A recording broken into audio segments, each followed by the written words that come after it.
Hello friends, तो अब आपका फाइनेंशियल ईयर 24-25 बहुत ही जल्द खत्म होने वाला है और जिसके संबंध में असेसमेंट ईयर 25-26 में जो आपकी आईटीआर फाइल की जाएगी उसकी ड्यू डेट है 31 जुलाई 2025। तो आज की इस वीडियो में मैं आपके साथ डिस्कस करने वाली हूँ कि असेसमेंट ईयर 25-26 के लिए सीनियर सिटीजन और सुपर सीनियर सिटीजन के लिए टैक्स स्लैब रेट क्या रहने वाली है और साथ ही बजट 2024 में न्यू टैक्स रिजीम में कुछ चेंजेस भी किए गए हैं। तो ये भी हम आज की इस वीडियो में डिस्कस करेंगे। Tax rate for senior citizen and super senior citizen for assessment year 25-26 financial year 24-25। तो अब आपके असेसमेंट ईयर 25-26 के लिए जो सीनियर सिटीजन के द्वारा आईटीआर फाइल किया जाएगा उसमें उनके लिए टैक्स स्लैब क्या एप्लीकेबल होने वाली है। तो अब यदि सीनियर सिटीजन के द्वारा ओल्ड टैक्स रिजीम में आईटीआर फाइल की जाती है तो उनकी इनकम 3 लाख रुपए तक है तो कोई भी टैक्स का पेमेंट नहीं करना है। यानी कि अगर उनकी इनकम 3 लाख के अंदर है तो ना तो उनको आईटीआर फाइल करने की जरूरत है, लेकिन यदि मान लो उनका कोई टीडीएस डिडक्ट किया गया है तो उस केस में उनकी इनकम 3 लाख रुपए से कम है तो वो आईटीआर फाइल करके अपना रिफंड क्लेम कर सकते हैं। अब यदि उनकी इनकम 3 लाख रुपए से 5 लाख रुपए के बीच में है तो 5% से टैक्स का पेमेंट करना है।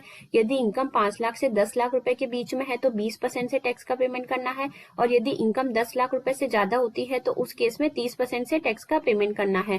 तो इस तरीके से सीनियर सिटीजन की ओल्ड टैक्स रिजीम में टैक्स की कैलकुलेशन की जाएगी। नेक्स्ट है सुपर सीनियर सिटीजन। तो अब यदि कोई सुपर सीनियर सिटीजन जिनकी एज 80 साल से ज्यादा है और उनकी इनकम अगर 5 लाख रुपए तक है तो उस केस में उनको कोई भी टैक्स का पेमेंट नहीं करना है। यानी कि अगर उनकी इनकम 5 लाख रुपए से कम है तो उनको आईटीआर फाइल करने की कोई रिक्वायरमेंट नहीं है। लेकिन यदि मान लो कोई सुपर सीनियर सिटीजन है जिन्होंने पोस्ट ऑफिस में या मान लो एफडी में या फिर आरडी में कोई इन्वेस्टमेंट कर रखा है और वहां से उनको कोई इंटरेस्ट इनकम जनरेट होती है और उस इंटरेस्ट इनकम पर अगर उनका कोई टीडीएस डिडक्ट किया गया है तो उस केस में वो अपनी आईटीआर फाइल करके वहां पे रिफंड क्लेम कर सकते हैं।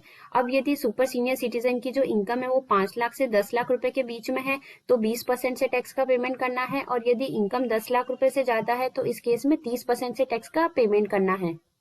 नेक्स्ट है न्यू टैक्स रिजीम। तो अब आपके न्यू टैक्स रिजीम जो है उसमें असेसमेंट ईयर 25-26 में जो आपके द्वारा आईटीआर फाइल की जाएगी उसमें कुछ मेजर चेंजेस है जो कि आपके बजट 2024 में अनाउंस किए गए थे।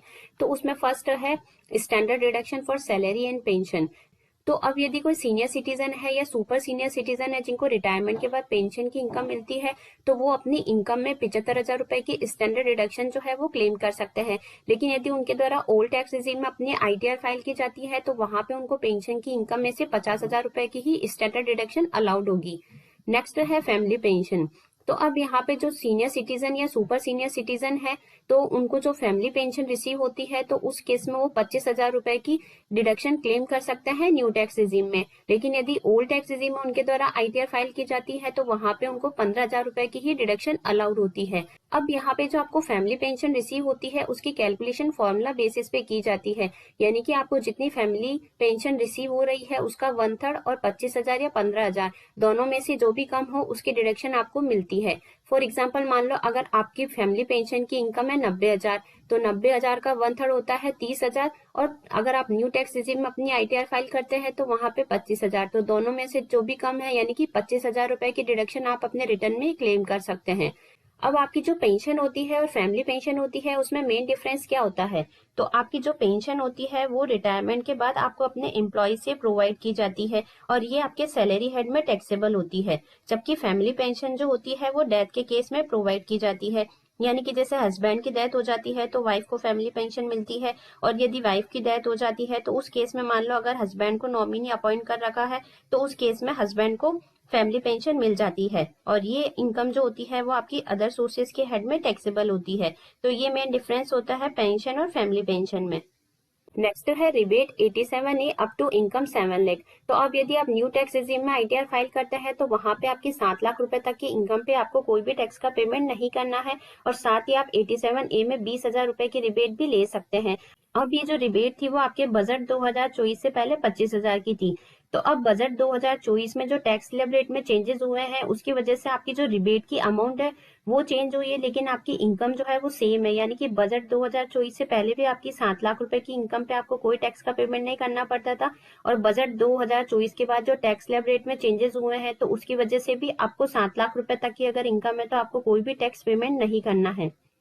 नेक्स्ट है tax slab changed under new tax regime. तो अब आपके बजट 2024 के बाद न्यू टैक्स रिजीम में यदि आप आईटीआर फाइल करते हैं तो वहां पे आपके टैक्स स्लैब रेट जो है वो चेंज हो गई है। तो न्यू टैक्स रिजीम में आईटीआर फाइल करने पर सीनियर सिटीजन और सुपर सीनियर सिटीजन सभी के लिए सेम टैक्स रेट एप्लीकेबल होने वाली है।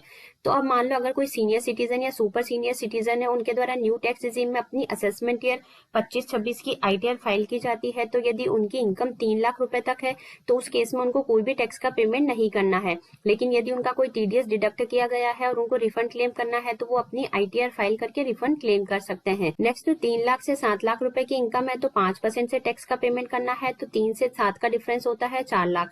तो 4 लाख पे 5% से 20,000 का टैक्स पेमेंट करना है। लेकिन यहाँ पे आपको 87A में 20,000 रुपए की रिबेट का बेनिफिट मिल जाता है, तो यहाँ पे आपकी टैक्स लायबिलिटी 0 हो जाती है। अब यदि आपकी इनकम 7 लाख से 10 लाख रुपए के बीच में है तो 10% से टैक्स का पेमेंट करना है, यानी कि 7 लाख रुपए की इनकम पे 20,000 का, और फिर आपकी इनकम 7 लाख से जितनी एक्सीड होती है तो उस पे आपको 10% से टैक्स का पेमेंट करना है। नेक्स्ट है 10 लाख से 12 लाख। तो अब यदि इनकम आपकी 10 लाख से 12 लाख के बीच में आ रही है तो आपको 15% से टैक्स का पेमेंट करना है। तो 10 लाख रुपए तक की इनकम पर 50,000 का टैक्स बनता है, और 10 लाख से जितनी इनकम आपकी ज्यादा है उस पर आपको 15% से टैक्स का पेमेंट करना है। नेक्स्ट है 12 लाख से 15 लाख। तो अब यदि आपकी इनकम 12 से 15 के बीच में आती है तो आपको 20% से टैक्स का पेमेंट करना है। तो 12 लाख रुपए तक की इनकम पर आपका 80,000 रुपए का टैक्स बनता है, और 12 लाख से जितनी इनकम आपकी एक्सीड होती है तो उस पर आपको 20% से टैक्स का पेमेंट करना है। और यदि आपकी इनकम 15 लाख रुपए से ज्यादा हो जाती है तो उस केस में 30% से टैक्स का पेमेंट करना है। तो यानी कि 15 लाख रुपए की इनकम तक आपको 1,40,000 रुपए का टैक्स पे करना है, और 15 लाख से जितनी ज्यादा इनकम है उस पर 30% से टैक्स का पेमेंट करना है। तो इस तरीके से यदि आप न्यू टैक्स रिजीम में आईटीआर फाइल करते हैं तो आपके टैक्स की कैलकुलेशन की जाएगी। तो अब यदि आप अपनी असेसमेंट या 25-26 की आईटीआर न्यू टैक्स रिजीम में फाइल करते हैं तो एक चीज आपको ध्यान रखनी है कि ओल्ड टैक्स रिजीम के कंपैरिजन में न्यू टैक्स रिजीम में आपको बहुत ही कम एग्जम्पशन और डिडक्शन है जो कि प्रोवाइड की जाती है।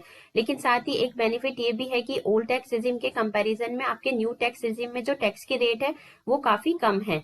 तो अब आपको क्या करना है कि अगर आपको ओल्ड टैक्स रिजीम में अपने रिटर्न फाइल करनी है और आपने मान लो बहुत सारे इन्वेस्टमेंट ऑलरेडी कर रखे हैं या आप अभी भी करना चाहते हैं, तो 31 मार्च 2025 तक आप इन्वेस्टमेंट करके ओल्ड टैक्स रिजीम में अपने रिटर्न फाइल करके टैक्स जो है उसको सेव कर सकते हैं। लेकिन यदि आपने सर्टेन इन्वेस्टमेंट ही कर रखे हैं तो उस केस में आप न्यू टैक्स रिजीम में रिटर्न फाइल कर सकते हैं। तो अब आपके लिए ओल्ड टैक्स रिजीम ज्यादा बेनिफिशियल रहेगी या न्यू टैक्स रिजीम ज्यादा बेनिफिशियल रहेगी, ये डिपेंड करता है आपकी इनकम पे कि आपकी इनकम कितनी है। तो अब आपको क्या करना है कि असेसमेंट ईयर 25-26 की आईटीआर फाइल करते समय दोनों टैक्स रिजीम में आपको अपनी टैक्स की कैलकुलेशन करनी है, और जिस टैक्स रिजीम में आपका टैक्स कम बन रहा है उस टैक्स रिजीम में आप अपनी आईटीआर फाइल कर सकते हैं।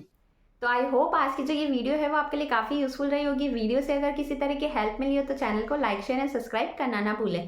Thanks for watching.